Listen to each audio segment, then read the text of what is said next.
राधे राधे। आप सभी को धनतेरस की हार्दिक शुभकामनाएं। धनतेरस का महत्व समृद्धि, स्वास्थ्य और दीर्घायु से जुड़ा है और यह दिवाली उत्सव की शुरुआत का प्रतीक है।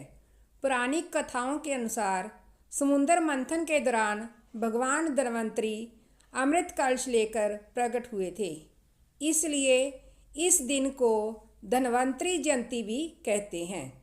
इस दिन भगवान धन्वंतरी, जो आयुर्वेद के देवता हैं, की पूजा की जाती है।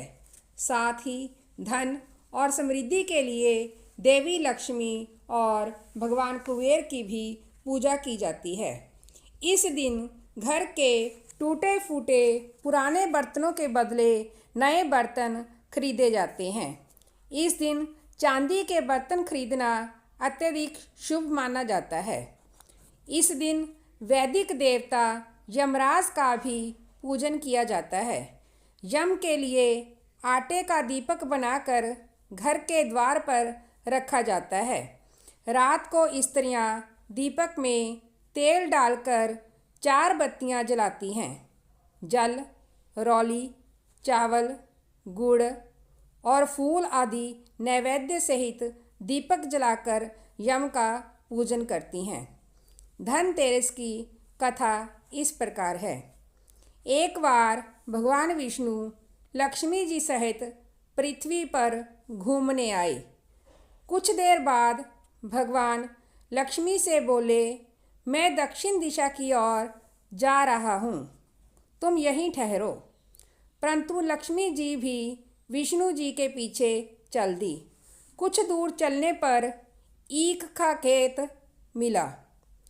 ईख का खेत मतलब गन्ने का खेत। लक्ष्मी जी एक गन्ना तोड़कर चूसने लगी।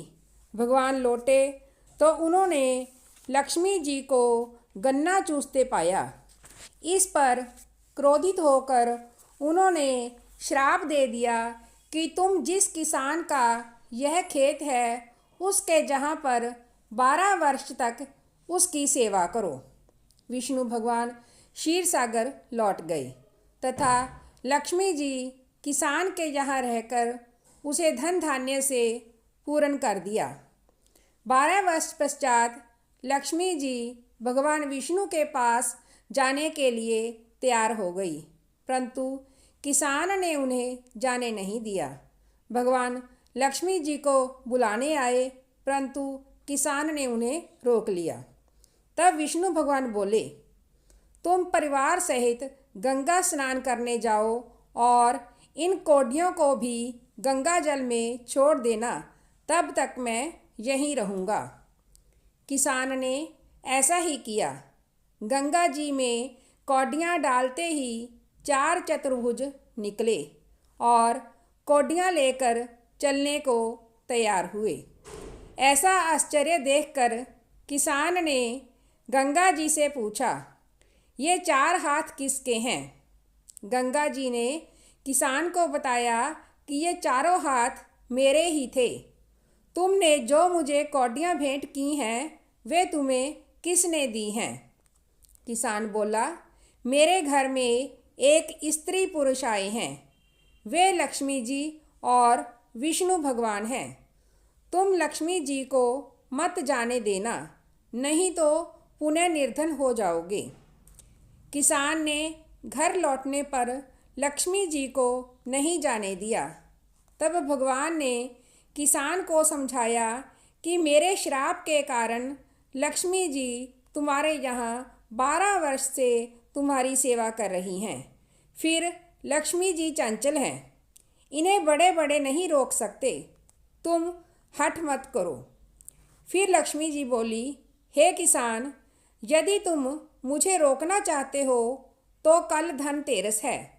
तुम अपना घर स्वच्छ रखना, रात्रि में घी का दीपक जलाकर रखना, मैं तुम्हारे घर आऊँगी। तुम उस वक्त मेरी पूजा करना, परंतु मैं अदृश्य रहूँगी। किसान ने लक्ष्मी जी की बात मान ली और लक्ष्मी जी द्वारा बताई विधि से पूजा की। उसका घर धन धान्य से भर गया। इस प्रकार किसान प्रतिवर्ष लक्ष्मी जी की पूजा करने लगा और अन्य लोग भी उसकी तरह लक्ष्मी जी की पूजा करने लगे। एक यमराज की कथा भी है, वो इस प्रकार है।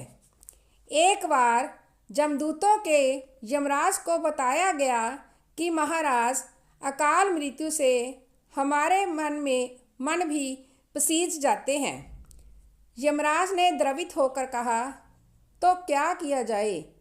विधि के विधान की मर्यादा हेतु हमें ऐसा अप्रिय कार्य करना ही पड़ता है। यमराज ने अकाल मृत्यु से बचने का उपाय बताते हुए कहा, धनतेरस के पूजन एवं दीपदान को विधि पूर्वक अर्पण करने से अकाल मृत्यु से छुटकारा मिल सकता है। जहाँ जहाँ जिस जिस घर में यह पूजन होता है वहाँ अकाल मृत्यु का भय नहीं रहता है। इसी घटना से धनतेरस के दिन धन्वंतरी पूजन सहित यमराज को दीपदान की प्रथा का प्रचलन हुआ। राधे राधे।